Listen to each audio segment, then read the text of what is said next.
Mesdames, Messieurs les journalistes, chers invités, nous vous remercions d'avoir bien vouloir répondu à notre invitation à cette conférence de presse au cours de laquelle nous vous partagerons avec la population sénégalaise les dysfonctionnements au niveau de l'Agence sénégalaise de réglementation pharmaceutique.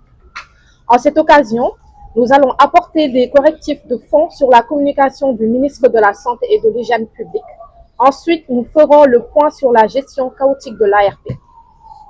Concernant l'affaire Softcare, Monsieur le ministre de la Santé et de l'Hygiène publique a tenu une conférence de presse le jeudi 5 mars 2026 pour partager le rapport de la commission ad hoc qu'il avait mise en place à cet effet.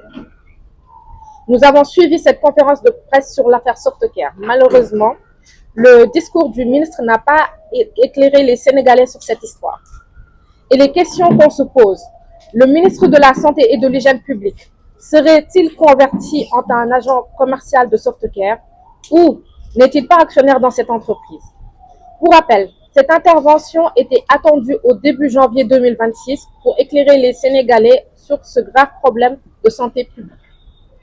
Nous vous rappelons que les inspecteurs de l'ARP ont pris les mesures conservatoires pour protéger les populations et pour obliger l'usine à se conformer sur la base des résultats d'inspection.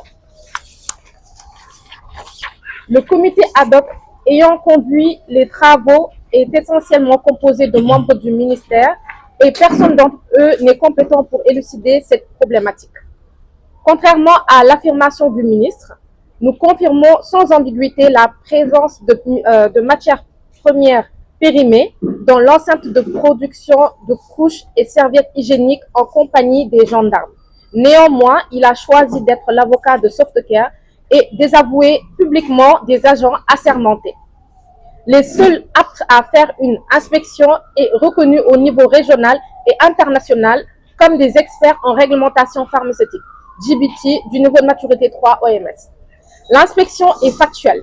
Les inspecteurs sont objectifs et impartiaux dans leur rapport.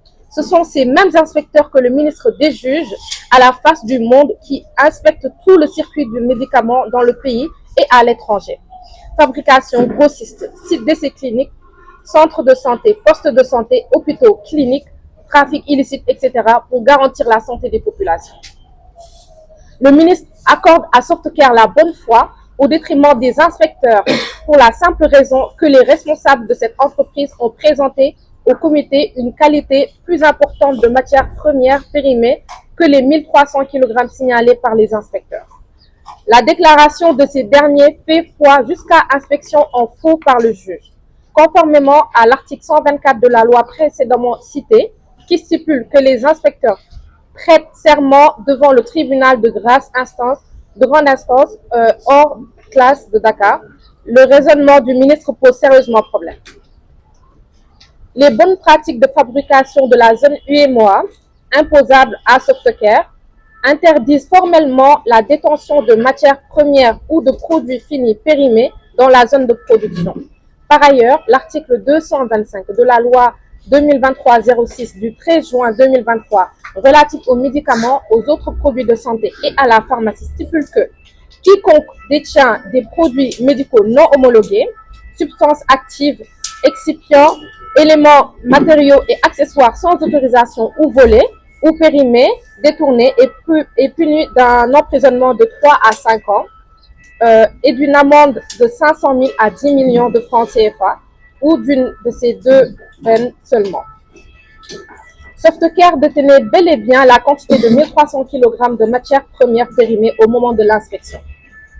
L'absence de mention légale obligatoire claire sur les produits finis démontre que l'usine ne respecte pas l'obligation de traçabilité des produits finis du fait de l'absence d'un système de qualité que le ministre a lui-même relevé. D'après le ministre, l'usine a fait des analyses concluantes en Allemagne.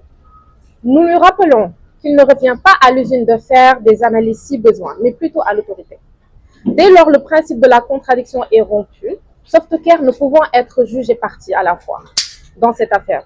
Par ailleurs, scientifiquement, il est aberrant de demander une analyse au laboratoire car ce n'est pas le produit fini qui est incriminé dans cette affaire, mais plutôt la matière première ayant permis à sa fabrication. Les propos du ministre remettent en cause le fondement juridique de l'inspection faite par l'ARP.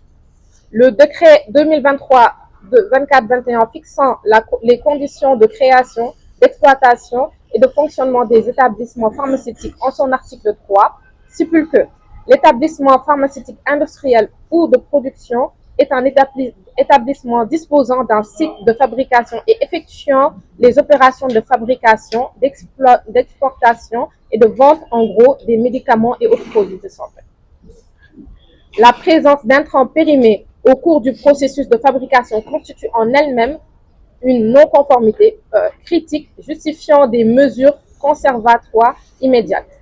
Et indépendamment de la démonstration d'un dommage avéré, au regard de ce qui précède la décision de retrait et de suspension de la commercialisation des produits Softcare repose sur les bases légales et réglementaires claires, pleinement conformes aux missions assignées à l'ARP.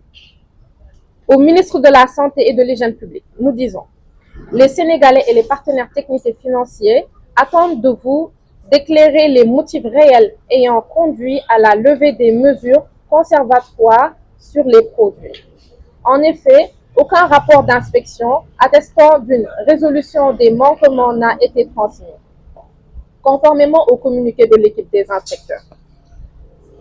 Concernant la gouvernance préoccupante de l'ARP, l'affaire Softcare n'est que la goutte de trop qui a fait déborder le vase au niveau de l'ARP. La direction de l'ARP est accusée de népotisme, de recrutement clientéliste, d'agents au profil inapproprié et de mauvaises pratiques. En effet, cette crise révèle les dysfonctionnements profonds dans la gouvernance de l'Agence sénégalaise de réglementation pharmaceutique. Ces dérives fragilisent l'institution, démobilisent les agents compétents et compromettent la mission essentielle de la protection de la santé publique. Des agents intègres sanctionnés pour avoir appliqué la loi. Plusieurs décisions administratives récentes témoignent d'un climat de gestion marqué par des sanctions injustifiées à l'encontre des agents dont le seul fond a été de faire respecter la réglementation pharmaceutique. Ainsi, un chef de service a été muté pour avoir refusé de signer un acte contraire à la réglementation. Son poste a été confié à un profil inexpérimenté, choisi non pas pour ses compétences techniques, mais pour la proximité avec la direction générale.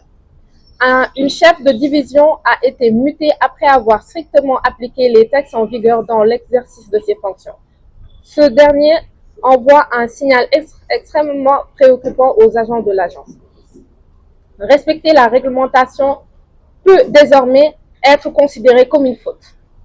Un chef de service a été muté successivement dans 3 directions différentes en l'espace d'1 mois, avant de subir une pression inacceptable visant à lui faire signer un avenant réduisant son salaire. Face à cette situation abusive et humiliante, cet agent a été contraint de quitter l'ARP. Un chef du service a été muté après avoir signalé qu'une industrie sollicitant à la corrélation de certains produits ne disposait pas de certificat de bonne pratique de fabrication requis.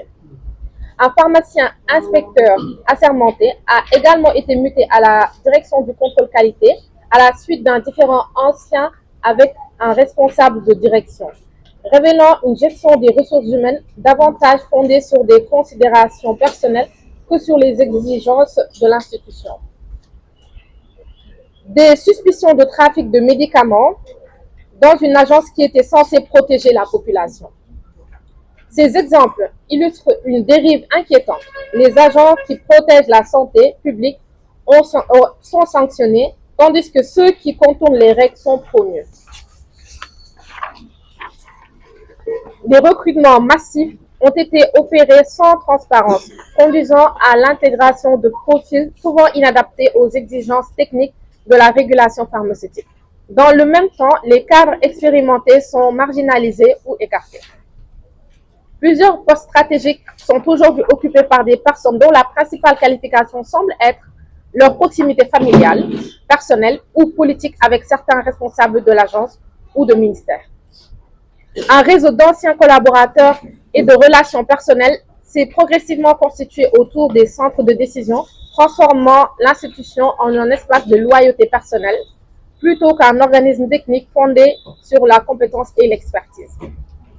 Plus grave encore, une personne qui serait précédemment impliquée dans une affaire de détournement de deniers publics occupe aujourd'hui les fonctions de conseiller technique du directeur général, ce qui soulève de sérieuses interrogations sur les critères de nomination au sein de l'ARP. Cette gestion clanique et opaque affaiblit la crédibilité technique de l'ARP, démotive les agents compétents et compromet gravement la mission de régulation pharmaceutique.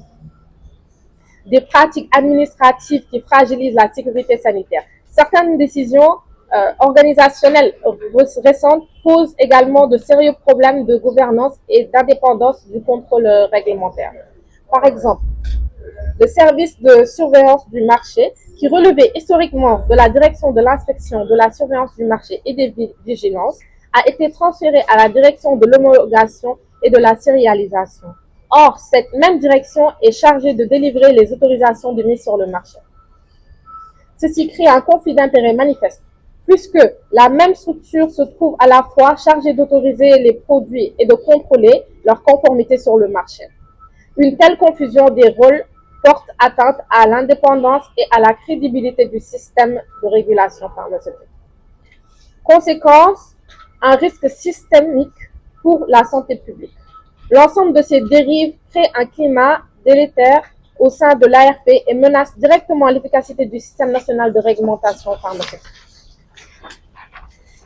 Une institution censée être le rempart contre les produits de santé dangereux risque ainsi de devenir, par affaiblissement de ses mécanismes internes, un facteur de vulnérabilité pour la sécurité sanitaire du pays. La situation actuelle dépasse largement le cadre d'une simple polémique administrative. Elle constitue une menace directe pour la sécurité sanitaire des populations et remet en cause la crédibilité de notre système de régulation pharmaceutique. C'est pourquoi nous demandons la mise en place d'une commission d'enquête indépendante impliquant l'OFNAC et l'inspection générale de l'État. Un audit complet des procédures d'homologation, d'inspection et de délivrance des certificats au sein de l'ARP. La publication transparente et détaillée des saisies réellement effectuées dans la lutte contre les médicaments illicites. Le droit des Sénégalais à des produits de santé sûrs, efficaces et de qualité n'est pas négociable. Il est impératif que toute la lumière soit faite avant qu'un véritable drame sanitaire ne survienne. Face à cette situation, nous vous annonçons la perspective de lutte commune pour le retour de l'orthodoxie à l'ARP par une première et imminente grève commune régionale de Dakar, puis secondairement nationale. Mesdames, Messieurs les journalistes, nous vous remercions de votre écoute attentive et restons à votre disposition pour les éléments de clarification. Seule la lutte libère. Vive la santé des populations, vive le SAMES, vive le SUTSAS.